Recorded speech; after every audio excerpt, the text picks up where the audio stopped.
Hi friends, Sarika recipe मराठीमध्ये तुमचं खूप खूप स्वागत आहे. आज तुम्हाला बघून कळलंच असेल की आज आपण छान अशा खमंग कुरकुरीत आणि भरपूर लेयर्सची, अजिबात तेलकट न होणारी खमंग कुरकुरीत अशी आळूवडी कशी करायची ते पाहणार आहे. मस्त अशी आपण कुरकुरीत आळूवडी बनवलेली आहे. तुम्ही या पद्धतीने जर आळूवडी बनवल तर तुमची भरपूर लेयर्सची, अजिबात तेलकट न होणारी आणि कुरकुरीत अशी आळूवडी होणार. बघा, मस्त साध्या सोप्या पद्धतीने आपण इथे बनवलेली आहे. एकदम खमंग कुरकुरीत झालेली आहे. तुम्हाला बघून कळत असेल, नक्की करून बघा या पद्धतीने. तर चला वेळ न घालवता व्हिडिओला सुरुवात करूया. इथे बघू शकताय, सर्वप्रथम मी 8 ते 10 इथे आळूची पाने घेतलेले आहे. छान त्याचे देठ काढून त्याच्या शिरा मोडून मी घेतलेले आहेत. आता इथे आपण सर्वप्रथम वाटण बनवून घेणार आहे. त्यासाठी मी इथे 7 ते 8 हिरवी मिरची घेतलेली आहे. 10 ते 15 लसणाच्या पाकळ्या, अर्धा इंच आलं, अर्धा चमचा ओवा घेतलेला आहे. मिक्सरच्या भांड्यामध्ये घालून हे वाटण बनवून घेऊया. तुम्हाला हवं तर यामध्ये थोडीशी बारीक चिरलेली कोथिंबीर घालू शकता. छान वाटण बनवलेलं आहे.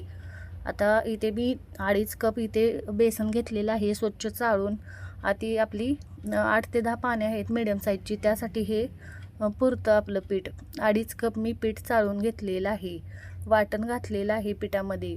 त्यासाठी 2 चमचे पांढरे तीळ घातलेले आहेत, 1 चमचा धनेपूड घातलेले आहे, 1 चमचा जिरेपूड घातलेले आहे, अर्धा चमचा हळद आणि भरपूर अशी कोथिंबीर घालायची. चवीनुसार मी मीठ घातलेलं आहे.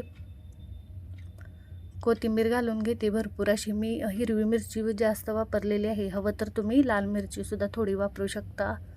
इथे पाव कप मी तांदळाचं पीठ घातलेलं आहे. तांदळाच्या पिठामुळे छान कुरकुरीत आळूवड्या आपल्या होतात. आणि 2 चमचे मी इथे तेल घातलेलं आहे. हे सगळं व्यवस्थित आपण मिक्स करून घ्यायचं आणि गरजेनुसार पाणी घालून छान असं मिक्स करून घ्यायचं. आता यामध्ये बघा, थोडंसं पाणी घालून मिक्स करून घेते. मिक्सरच्या भांड्यामध्येच थोडं पाणी घेतलेलं आहे आणि यामध्ये घालून छान बॅटर बनवून घेते. इथे बघू शकताय या पद्धतीने. बघा, जास्त घट्ट पण नाही, जास्त पातळ पण नाही, असं बॅटर बनवून घ्यायचं. मी तुम्हाला दाखवते. या पद्धतीने छान बॅटर बनवलेलं आहे. आता यामध्ये थोडासा 2 चमचे लिंबाचा रस घालायचा. एकदम चविष्ट आपल्या आळूवड्या तयार होतात. 2 चमचे मी लिंबाचा रस घातलेला आहे. मिक्स करून घ्यायचं. छान आपलं बॅटर तयार झालेलं आहे. मी तुम्हाला दाखवते बघा या पद्धतीने. आता हे छान बॅटर तयार झालेलं आहे. पानांवरती लावून घ्यायचं. बघा, या पद्धतीने पान उलटं ठेवायचं आणि त्यावर आपण पीठ लावून घ्यायचं. बघा, जास्त जाड पण नाही, जास्त पातळ पण नाही, या पद्धतीने पीठ लावायचं. कारण यावर अजून आपण आळूचं पान ठेवणार आहे. मी 3 पाने ठेवून हे बनवणार आहे. तुम्ही 4 किंवा 5 सुद्धा ठेवू शकता. आता उलटं पान ठेवायचं दुसऱ्यांदा आणि पातळ असं याला लावून घ्यायचं पीठ या पद्धतीने. आता दुसरं पण मी छान त्याला पीठ लावून घेतलेलं आहे. तिसरं पण पान ठेवून छान त्याला पीठ लावून घेतलेलं आहे. आणि आता या पद्धतीने आता याला असं या पद्धतीने बघा फोल्ड करायचं आणि छान याचा रोल करून घ्यायचा. छान रोल होतो बघा या पद्धतीने. मी याला गुंडाळून घेते रोल करून. बघा, व्यवस्थित असं करून घ्यायचं. 3 पाने लावून मी छान रोल करते. तुम्ही 4 किंवा 5 मध्ये पाने लावून तुम्ही रोल करून घेऊ शकता. जेवढे जास्त पाने लावतात तेवढं छान असं लेयर्स पडतात. इथे मी 3 पाने लावून छान रोल करून घेतलेलं आहे. आता याला रोल आपले सुटू नयेत म्हणून वरून थोडंसं पीठ लावायचं, म्हणजे छान असतं आपला रोल, निघत नाही, सुटत नाही तेलामध्ये तळताना सुद्धा आणि शिजताना सुद्धा. त्या पद्धतीने थोडंसं पीठ लावून घ्यायचं.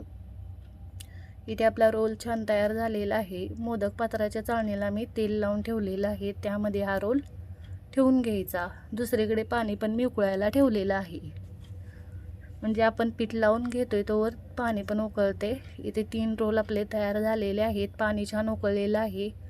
वरून झाकण ठेवायचं आणि 15 ते 20 मिनटं छान शिजवून घ्यायचं. इथे बघू शकता 15 ते 20 मिनटं झालेले आहेत. आपण चेक करून घेऊया. चेक करून घ्यायचं बघा व्यवस्थित असं. मी चाकूने चेक करते.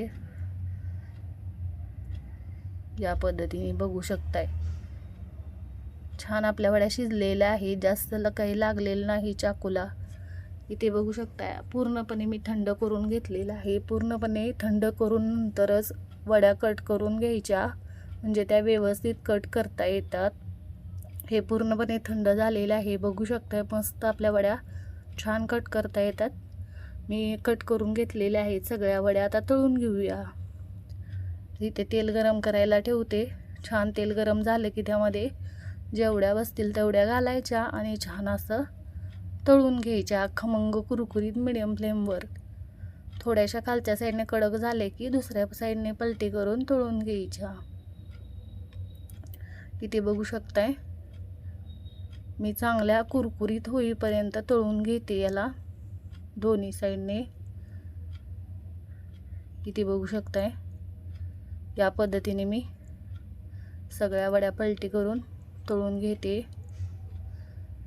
बघा छान अशा तळल्या जातात. बघा मीडियम फ्लेमवर तळायच्या, खमंग कुरकुरीत तळल्या जातात.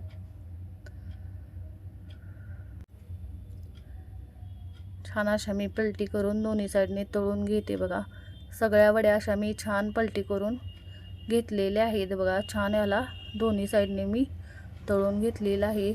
छान रंग आलेला आहे बघू शकताय.